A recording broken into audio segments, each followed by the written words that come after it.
to the Core Connections podcast. Hey, I'm your host, Erica Ziel, and today we are filming this podcast live, so the video will also be available on YouTube and at the blog at ericaziel.com. So today, since we are filming live, I've got some of my team here, and to the right of me is Melissa. She is the organizer of all chaos that goes on around us, and thank goodness for her. We get a lot more accomplished. And the girls said to me, why don't I interview you? So they came up with some questions that they felt would be great to, so everyone can get to know a little bit more about me, my sometimes crazy thought process, some questions, common questions that we get a lot about something in some realms that I teach or we do in the business online. So I will let Melissa take it over. She's got her list of questions, so we're going to rock and roll here. Okay. So for those out there that don't know you, and know you obviously as well as we know you, tell us a little bit about you and what kind of drove you to dive into this whole health and wellness field. Okay, well, great question. And for the more in-depth version, be sure to check out the very first podcast that I did because I talk even more in-depth. But the overall is, when I was young as a child, starting like age 5, I had this just annoying knee pain that I had from like the age of 5 all the way through, it was like college, and I rehabbed my knees during college. And so, as a youth, going and wanting to play sports and being so active and ending up, most seasons halfway through, I was, not feeling amazing and had to either stop or couldn't do a lot of it. It was very annoying, and they kept telling my parents, oh, it was just growing pains, she'd outgrow that. And now looking back, I was like 17, we went to the Mayo Clinic up in Minnesota, and they were the ones there that said, oh, well, your patella is too small, so you need to really work on strengthening your knees and your legs. So that was like the first little piece that really got me into resistance training, weight training towards the end of high school. And then I became a little bit of a nut when it came to food, probably a little extreme in the early parts of, late teenage years, early 20s in college. Yeah. But then that's what drove me to want to study exercise science at Iowa State. So that was like the initial, set me on this path. And I know a lot of people told me over the years, how did you know what you wanted to do or whatever? And I just honestly look back and realize this path is just a big part of my purpose here. And it's continually evolved, just continuing to learn, and then having three kids, so going through 3 pregnancies and births and recoveries and all that life can throw at you through being a mom and a parent and a wife and owning a business and constantly wanting to learn and really stay on top of that. Yeah. So there. Perfect. In a nutshell. I love it. I love it. Thank you.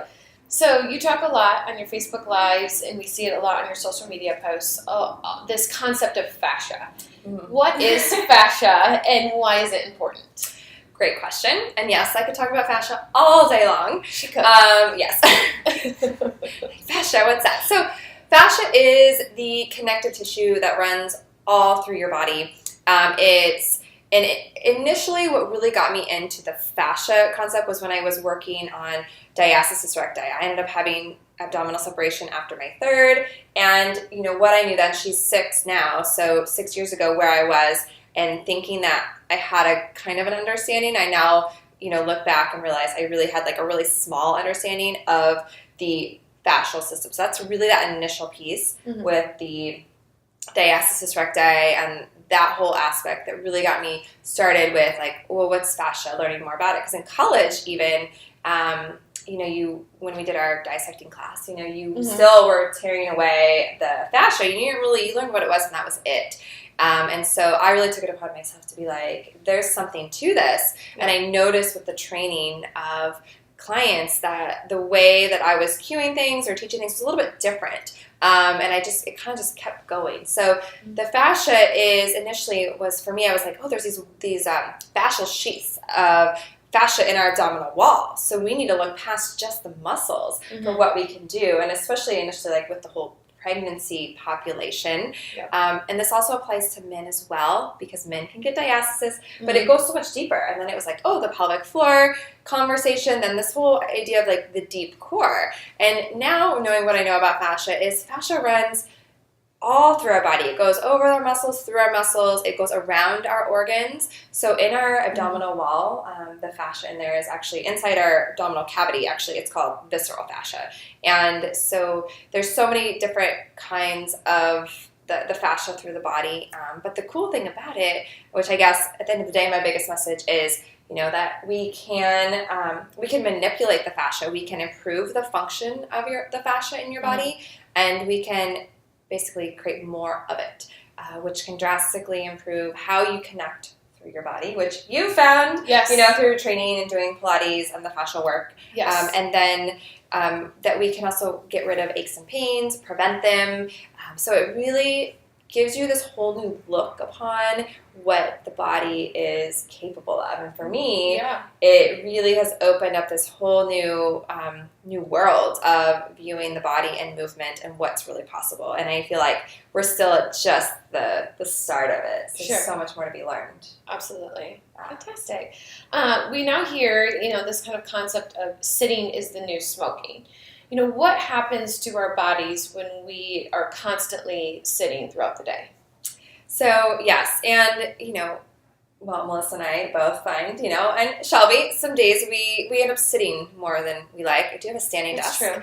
Yes. In the office. We do. Right? Yes. But when you do sit, and I really will notice this personally for me when I'm traveling a lot or in an airplane. That's a big one. And it's hard, right, when you travel. And I notice it with my clients, too. I can always spot when someone's been on an airplane in the last, 72 hours. The body's just a little bit more stiff because you do get dehydrated with that. But when you're sitting, and especially if we are sitting with not optimal posture, and you're really tucking your pelvis, you're putting pressure into your low back, which can obviously lead to low back pain. You're also putting pressure into your pelvic floor, which can then cause pelvic floor issues, more so for women. But we have to address the entire core basically as one. And so when we sit a lot, we also can get the psoas in the front of the body, comes from the front of the hip and runs through and connects to the back. That can get really tight and shortened. And I find with so many people, the psoas is so tight. So what we end up getting is we have this imbalance, and a lot of it is brought on by sitting too much. We don't have the right muscles working. We're sitting with not optimal posture, and then everyone's got neck pain and back pain, and it can continue to snowball unless we really become aware of what's going on in our body. And so that's my first step for everybody, is become aware of how you're sitting. And as soon as you start to think about, oh my gosh, I am tucking my pelvis, or I'm like really tight in my neck, just start thinking about lengthening up. And you're going to hear me say that a lot, but it's that initially, like, we need that constant reminder. And then before you know it, you just do it. It's like a part of your movement of your day is you start lengthening, you start sitting a little bit better, and you don't want to overcorrect. It's a slow and steady wins the race, and that's such a true thing when it comes to, again, the fascia, which plays a role in our optimal, I say optimal health, honestly, because if we've got pain in our body, and because the fascia is affected, can also affect our nervous system. So there's so much more than the physical aspect that is affected by poor posture, poor sitting habits. But know that no matter what age you are, where you're at in life, any ailments you do have, that those can be improved, and for many, completely get rid of them. Yeah. It's fascinating. Yes. Absolutely fascinating. And that's what really keeps, this drive of making programs and starting this podcast, because I'm like, a lot of this is just awareness that isn't out there, and it doesn't have to be big changes to equal big results. Right. So. Absolutely. And then, I'm kind of glad you talked about kind of the aches and pains, because you now obviously have your core rehab program out there, and so many people have had so much success in getting rid of their back pain, healing their diastasis, incontinence, as well as so many other, ailments and aches and pains, etc. Can you kind of tell us what kind of drove you to start this core rehab program? Great question. I love this story because it wasn't something that I had projected to actually create. It wasn't really in my, if you could say I had a business plan. I don't know, that nowadays with everything being online, it's so much more of an open, like, you have an idea of where we're going, right? Sure. And I think we were actually working on kind of starting something else, and this just was like, I've never felt so strongly about like having to create something, and this program just like it flew out of me. It was really, really crazy. It was like we couldn't keep up with it quick enough to just initially get it started. But so we moved, I guess it's been almost 3 years ago now, we moved back to Iowa, which is where I grew up back here. And so I took a little break from training and said, okay, I'm going to focus on more of the online business. And then as I started working with getting more and more clients, it was getting left and right moms, because people started to hear like, oh, I know how to help women in particular, but men as well. I also worked with men that had diastasis as well, so it's an interesting topic of conversation. Yeah. But I had other trainers that were sending me their clients and like, Erica, can you help her find her core, like, or help him find his core, because I just cannot figure out how to get them, to find their core. And these were other trainers, and so I was like, okay, this is great. And to me, doing what I was doing in California and starting this deeper line of the deep core and the fascia and all of that, I was like, to me, I kind of looked at it as, well, these ailments that these women were having, come to find out, they were having a hard time not just finding their core, but they were having pelvic floor issues. They had diastasis, they had back pain, they had neck pain, and all these things. And I was like, wow, and they were really defeated. And that, for me, the emotional aspect of like, these women are told by their doctors, by surgeons, by other people in the health and wellness space that, one, either doesn't even come up, these topics, and so they internalize it and they kind of feel like there's nothing I can do, I just have to live with it. Women that are in their like mid-20s, they've had 3 or 4 babies, late 20s, having a handful of babies, and they're just like, they don't even realize the incontinence is something that it shouldn't be. Because literally, I can't tell you how many times I've told this story is, a mom will say to me, oh yeah, well, I guess I do have that, I do, when I go to workout class, I don't feel comfortable jumping rope or doing box jumps or something that's putting that impact on their pelvic floor. And she's like, yeah, and then I'll say to another mom, well, doesn't this bother you, or do you have this? And though everyone is always like, oh yeah, that's just part of motherhood, part of being a mom. And I was like, so much. To me, that was a super red flag, because I knew in training my clients that I had previously when I was in California before I moved, my clients didn't have that issue. That was something that it was addressed, all the time about if you have that, you need to speak up, because we really need to address that. Absolutely. So coming in, I was like, wow, what was blowing me away, that these women were just felt like they had to live with these things. There was nothing they could do, or they were just being told they could have surgery to fix diastasis and whatever else. And really, the problem with the surgery is that it was really just a Band-Aid solution and could potentially cause more harm down the road because of the scar tissue, and they're not really strengthening anything. So the surgery, and sometimes surgery is a necessity. That's not what I'm saying, right?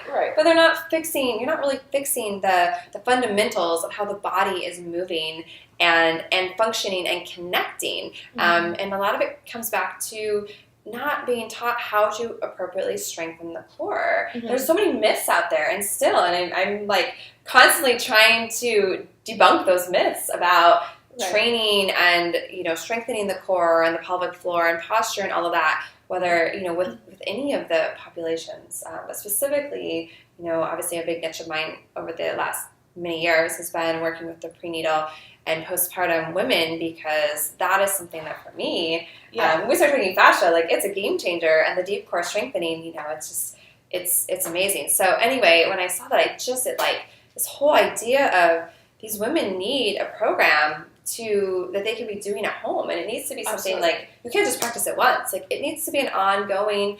It's not just a workout, it's a lifestyle. And that was the big piece. It's like, you can go and work out for an hour or 2 hours a day if you have the time. Most moms don't, right? Most people don't. Most people right? But when you're learning these pieces that you can implement into your life, when you're sitting, when you're walking, when you're carrying a toddler or whatever it is, it's that lifestyle. Then it makes your workouts Yeah. much more effective. Absolutely. Yeah. Absolutely. And one thing I know that Erica has told me before too, like in talking about the surgery topic, is that yes, okay, some people do need the surgery, but that also the surgery is not going to teach your deep core how to fire. Mm-hmm. So that's really where her program comes in. It's like really teaching you how to fire that deep core. And even if you've never had a baby, because I have not, it is still super effective. And again, like I've had tremendous results from it. It's a game changer for really so is. many. And the neck pain is a big one, and so it's so funny to me when it's just really eye opening, I guess. When I get a new client, I work with someone new, or even a mom through the core rehab, or prenatal, whatever, any of my programs, they're like, "Oh my gosh, I didn't even know I had muscles in my mid back." Right. Yes. And so that tells me like we're not even using those muscles. We have such amazing. The body is amazing. Is really what it comes down to. And it comes down to the big missing link here is the education. Yes. It's that education, it's that knowledge. And still, there's just so many, again, myths out there and things. And so we need to kind of squash those. Yes. You're doing a great job of doing that. Because I think women everywhere, yes, it's amazing the work that you're doing. So, which is obviously why I'm so excited to work with you. So a big part of our overall health has to do with our gut, which you talk about this a lot on social media and Facebook. I don't think it's ever too much. How big of a role does nutrition and digestion actually play in the quality of our life? It's huge. Like if you've ever heard, the gut brain. Yeah. You've heard that term, gut brain. There's people out there that will actually say put more weight on the gut brain than our actual brain, Yeah. And it's pretty fascinating, and I feel like, again, it's kind of with the fascia, and the fascia plays a role with our digestive system because the fascia goes around our intestines and through our abdominal wall, and so things can get kind of muddled up because of having tight fascia in the abdominal wall, believe it or not. So there's definitely things you can do to help that. But from a digestion perspective, if we're eating things that are not optimal for our body, if we're eating things that are causing inflammation and things like that, we need to obviously eat lots of veggies to keep things moving. I'm actually not a huge fan of eating a lot of fiber, and again, that could vary person to person. I'm a big like middle road person. I don't think you should do anything super extreme unless we're talking fashion. I'm just kidding. But no, honestly, like there's so many different ways of eating and diets and whatever out there, and really at the end of the day, the way that I eat and choose to eat is what works best for my body, and that can shift and change. That's what I've noticed over the years, right? We all have this kind of starting point. So like wherever you're at today is where you're at today. Don't try to do a 180. That doesn't really work. It's not a lifestyle for most people, right? So it's always like, okay, what is like one thing you can do today to improve your body, whether it's a movement thing and or a nutrition thing. But it could be as simple as, just trying to eat more vegetables, something like that. And so I always encourage, it's a slow and steady change. And, the way I eat today, and sometimes I'll be experimenting with something. Sure. I like to experiment, try different things, see how my body responds. And sometimes it doesn't always go as it should in the sense, because I've got some health things that, you may not have, right? So this is where we have to address. You have to listen to your body and be your best advocate, and digestion across the board for everybody is something that we need to work towards creating more optimal digestion. But again, what like works best for me, you can take some pieces of it, and we'll talk about that at a later date in our Core Connections podcast, more specifics. But and then like what Melissa eats, she's gonna find some aspects of what I do works great for her. And there might be something else that she's like, oh, but I feel really good when I do this. Do you know what I mean? So it's, but really at the end of the day, yes, the digestion plays a big role. And eating things that work best for your body to keep things moving. One of my physical therapists, that's a good friend of mine, and I've worked with over the years.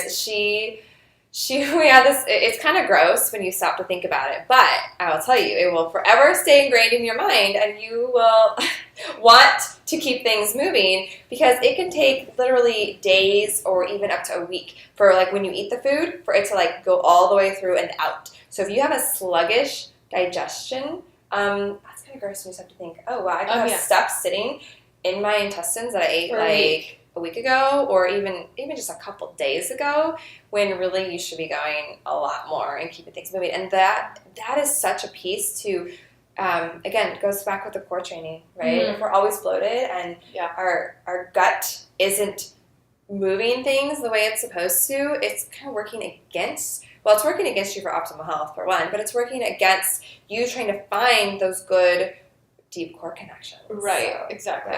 Yeah. And I'm glad that you kind of brought up the inflammation because, we've talked and, you talk a lot on your podcasts and social media about gluten and the effects that gluten has. Why is a gluten-free diet so important? So, yes, I am a big, big fan of everybody eating gluten-free. And I know some people are going to be like, oh, it's a fad diet, oh, it's this, oh, it's that. But it causes so much inflammation for so many people. Yeah. Because some people will be like, oh, well, I cut it out and I don't notice any difference. And for most people, I feel like there is noticeable difference. We just have to really be listening to our body and 100%. Be aware and not fighting that urge to be like, I'm not going to, fall for this because I want to eat my bread or I want to eat my pasta or whatever it is.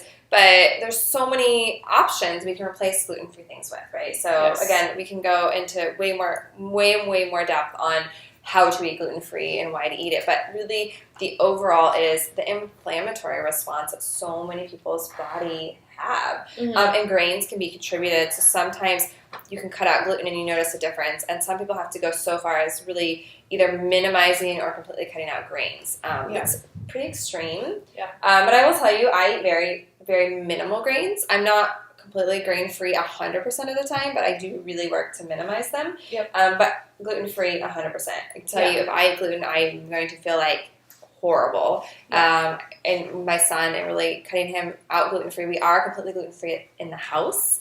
And some people are like, how do you do that? And, it's kind of baby steps. Yeah. It's kind of like what I mentioned about with, your digestion too. It's and the gluten can really affect your digestion.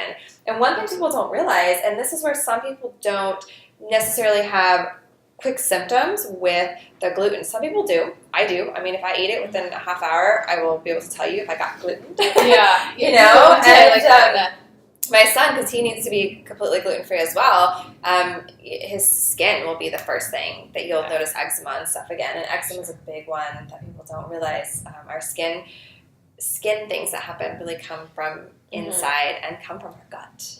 Gut really affects so much, right? Because it's where we're getting and absorbing the nutrition for our body.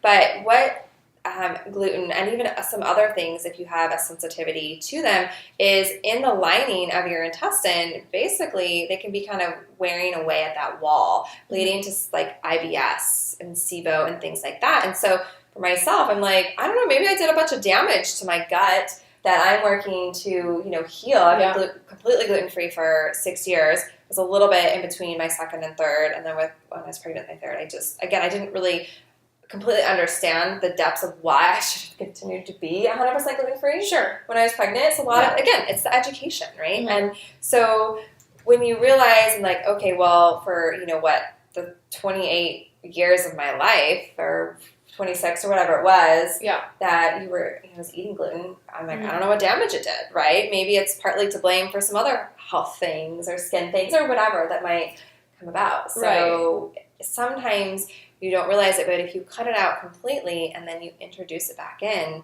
for a good amount of people, you'll feel bloated, you'll feel sluggish, and the inflammation, which, I feel like nowadays everyone's pretty familiar with inflammation and how it can affect a lot of disease in your body. Absolutely. And inflammation really is a big root of why there is so much disease. But there's a lot of things we can do. And gluten isn't just the only thing that causes inflammation. There's a lot of other things. Yeah. But it seems to be a really good first step to do to really cutting inflammation in the body, which can improve your energy so you don't feel so sluggish, improve health, skin things, and just, again, getting your digestion going so that your gut is functioning better. You're going to absorb more nutrition from your food. I think that's a big thing. You can try to eat as healthy as you can all day long, but if your gut isn't functioning optimally and you're only absorbing a small amount of that nutrition that you're eating, then that's not your body working optimally. Right. Very true. So. Yeah. And we also have a whole nother podcast on gluten. Yes. And so definitely check it out. Yes. Definitely check it out because we really dive into it. And I know a lot of you probably think, oh, it's just a fad and whatnot. I was actually one of those people that was like, oh, gluten, whatever. Like, how big of a deal is it really? But trust me, it really is because I'm completely gluten-free now. I feel amazing. I feel so much better. So there really is something to it. So, and I just want to say this too, like, because Melissa suffered a lot of migraines. Yes. And so that's also, for her, that was like, I think, the big health thing. That was Absolutely. Like migraines drastically decrease. Yes, it was a total game changer. So it definitely affects you in more ways than just like your gut and feeling bloated. So it's because the gut affects our brain. So, actually, it's our body all functions together. So we can't. It's not just a one thing. It's going to do. Absolutely. And it's a journey for everybody. And I think if you look at your health as, okay, what can I do today to start feeling better? And if you're already gluten-free, that's awesome. Maybe the next step for you is to eat more vegetables, whatever it may be. Because it's easy to, if you go gluten-free, you can still creep in all those carbs and processed stuff. So we really still need to watch the processed stuff, which again, I know it's common sense, but sometimes easier said than done, especially if you live a really busy lifestyle, like so many of us do. But there's little things we can do to just improve our health a little bit. And so that's a big thing of what I want the purpose of, starting this Core Connections podcast. And we're going to bring up some topics. Some are going to be much more well discussed. Others, not so much. I'm going to push the envelope a little bit. Love it. With some things, you know. So my own pieces that I'm like, this is what I see. This is what I observe. And a lot of it will be, I like to back stuff up as much as possible by research. But, you can't. She does a lot of research. Yeah, I have a lot of books research. So many books that I try to read. I wish I had more time. Yes. I can't read. I do not have enough hours in the day to read everything and learn everything that I want to learn. So it's, again, for me, it's slow and steady, right? Yes. With whatever aspects that we're working on. And throw a couple kids in the mix. Right. And homeschooling. And, she's very busy. Yes. Try not to be, but you're great. Yes. It's a juggling. It's always a juggling act. Yes. But no, I think, so many times we hear, life is a journey, life's a highway, that whole song, whatever. But same thing with your health, too. Like, it's the more you know, like, the more educated you can become, the more you will determine, like, okay, what makes me feel better, what, works for me, etc. So definitely, listen to Erica, trying to cut out some things, and, it really does work. So. And it can help you or a spouse or a friend or, a child, because there's a lot of things that when I look at my kids and I look at my son, and I'm really glad that, a couple of years ago we cut him off of gluten and switched all that out, and it changed his life. Yeah. So sometimes, when you are listening to something and maybe it doesn't apply to you, but you're like, oh my gosh, this is like my good friend or, my mom or dad or whatever it is. Absolutely. And sometimes it's like a simple little thing that you can change in your life that really does add up to bigger results. And sometimes it's little tiny ones that we slowly implement. And sometimes it's as simple as taking a food out of your diet. Right. Absolutely. Sitting better. Right. Standing more, but using the right connections. Yeah, exactly. Yeah. Exactly. I kind of want to circle back, and it kind of has to do with the health still, but is it ever too late or too early for someone to either start implementing, a gluten-free diet or starting, core rehab, lengthening, and kind of like zipping up their deep core? Like, is it ever too late to kind of do that? Because you hear so many women that, I'm 10 years postpartum, or, I'm, 20 years 18, postpartum. Or I'm 18 and I saw your program and it looks really awesome, and I'm kind of, is it for me or do I have to, you know what I mean? Can you? Yeah, sure. Yeah. No, it's never too early and it's never too late. And okay, why do I say that? Well, in one aspect, the prevention side is so big. It's easier to prevent, right? And that's a big piece of talking about a lot of these topics that I'm going to bring up, is because so many people, women and men, are not aware that they could even have these health things as they get older. Right?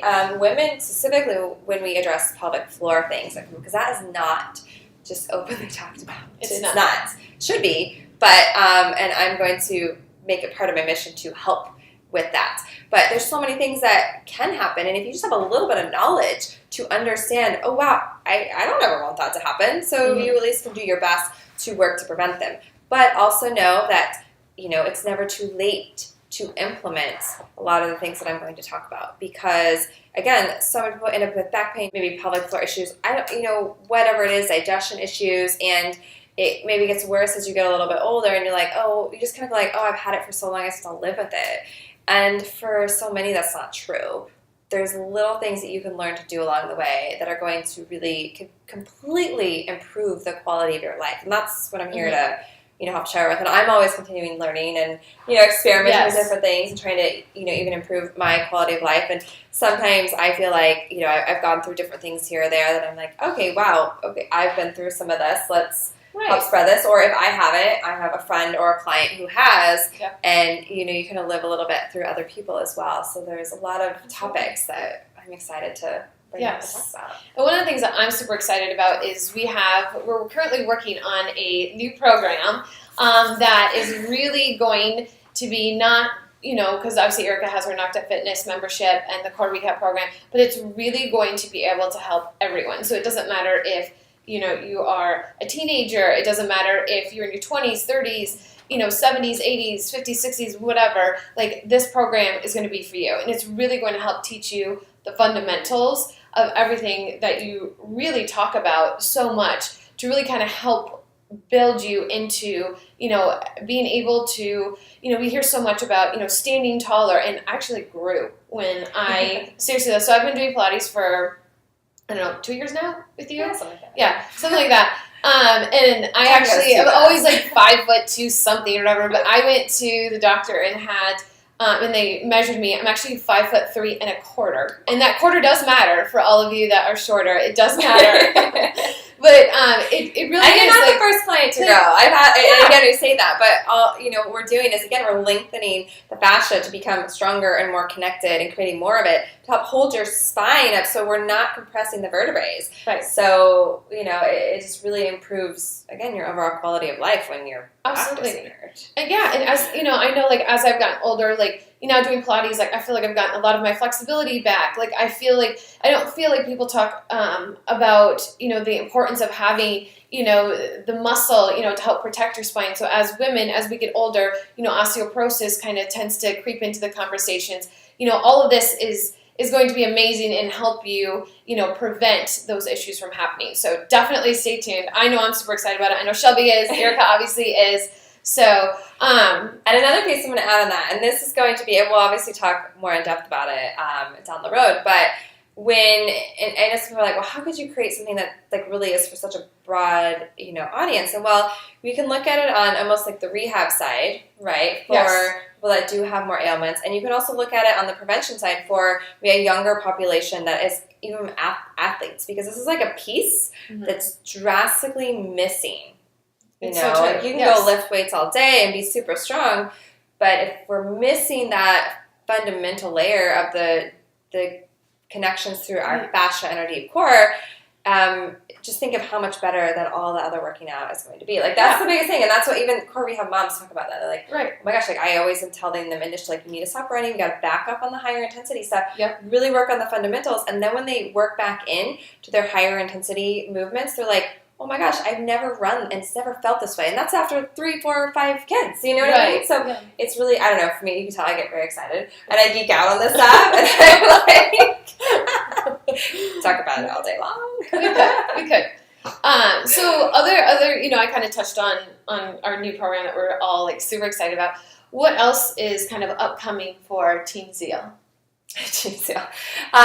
Well, let's see. We have the membership, which I feel like we're always slowly adding to that. Annie Tinker is one of my coaches who's trained with me through my prenatal instructor course, which I do offer because, again, for me, it's a little bit of that, I look at things a little bit differently. So it's not just about modifying things because, but there's so much power in learning what you can do. So I have my instructor course out there. So Annie helps me a lot with the prenatal side of the business now as we're growing a lot.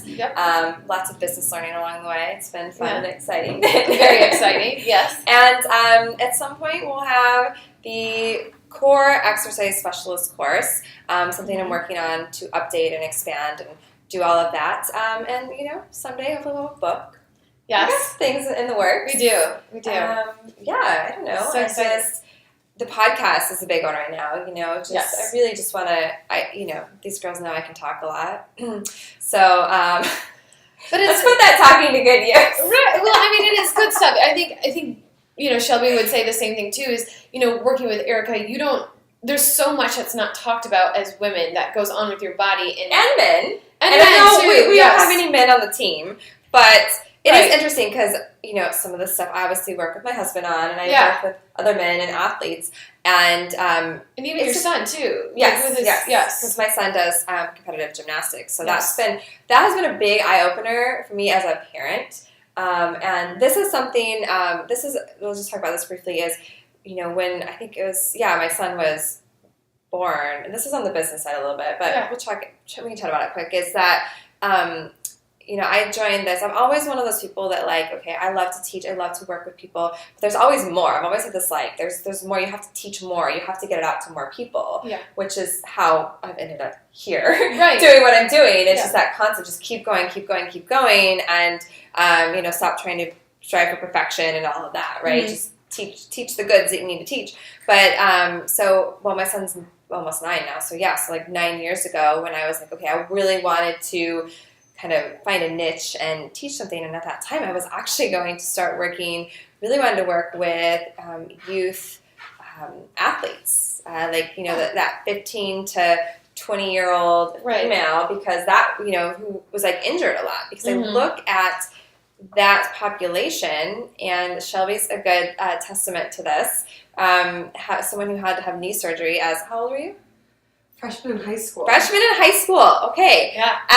And so for me, I'm there's this missing link in what I'm teaching in this population. And we may not think about it because they're healthy, they're fit, they're active. But when we're missing this deeper layer of connection, there's so many things we can be preventing. So anyway, 9 years ago, I was I really wanted to work with athletes. That was my big drive. And then in talking with my little group I was with, they were but you're so good at working with pregnant women, and and I was in the thick of it, having babies, and so that's actually then when I was I am. I had been working with pregnant women just as part of what I was doing, and was very interested in from college, and so I guess that was okay, that's, I just started the whole Nocta Fitness as a blog. I had no idea what I was doing. I wasn't even a writer, I'm just I'm just supposed to do this, and DVD one started, and then it just kind of, one thing after the other. I couldn't even have told you back then I'd be doing what we're doing now. It's been a fun and exciting and learning and challenging journey all at the same time.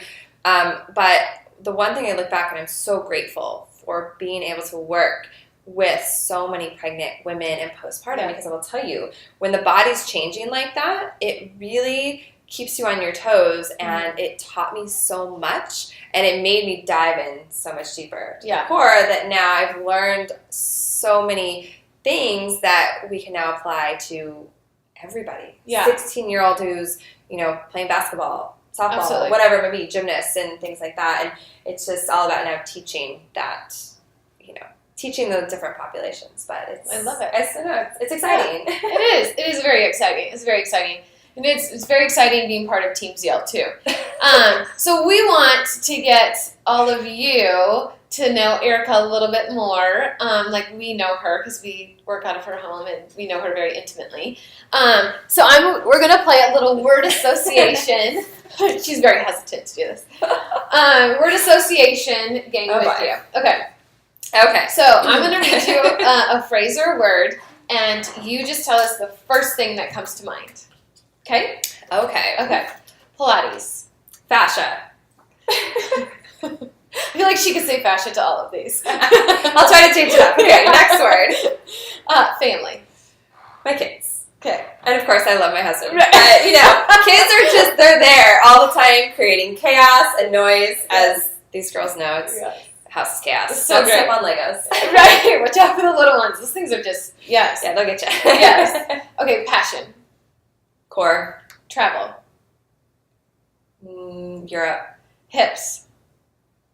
Ooh, I can't cuss on this one. They're the I mean, you know. you know, hips can be a bitch. Can say that? Yes, you can. Your kids aren't listening. Okay. They can be, but they don't have to be. Yeah. Let's put it that way. Yes. They don't have to be. Research. Fashion. Okay. I'm sorry, I can't. Okay, you can't. And then gut health. Can I have 2 words on that sure. one? That's 3.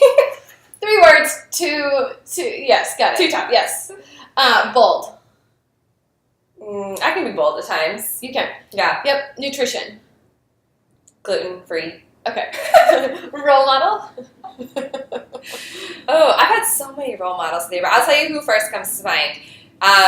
It's Stephanie from when I was at Iowa State. If it wasn't for her, and I tell her this every time I see her, I'm like, it's thanks to you, I'm doing what I'm doing. Yeah. But she helped run the rec programs when I was at Iowa State, and she was there only a handful of years, pretty much when I was there. Yeah. So I always am like, Stephanie, it's because of you, so if you're listening, Yes. I'll send it to you. But shout out. it's because of her that I started teaching Pilates, and kind of the rest is history. I don't know if I would have done that if it wasn't for that. It's a big piece. Gotcha. Set me on this path. Yeah, that's fantastic.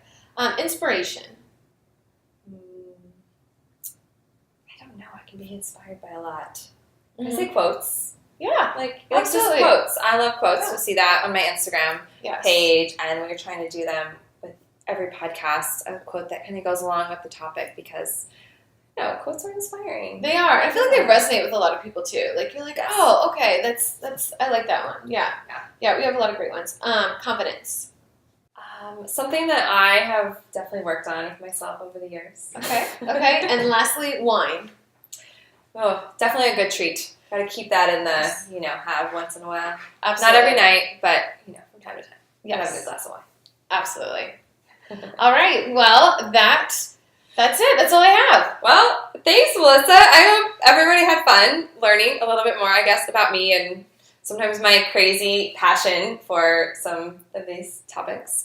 But for more, you can check out programs and some other amazing things at my website, ericaziel.com. And if you enjoyed this podcast, I would love for you to go to iTunes and leave us a review, share it with a friend. You can check out more on the blog post as well. So thank you all so much for joining us today.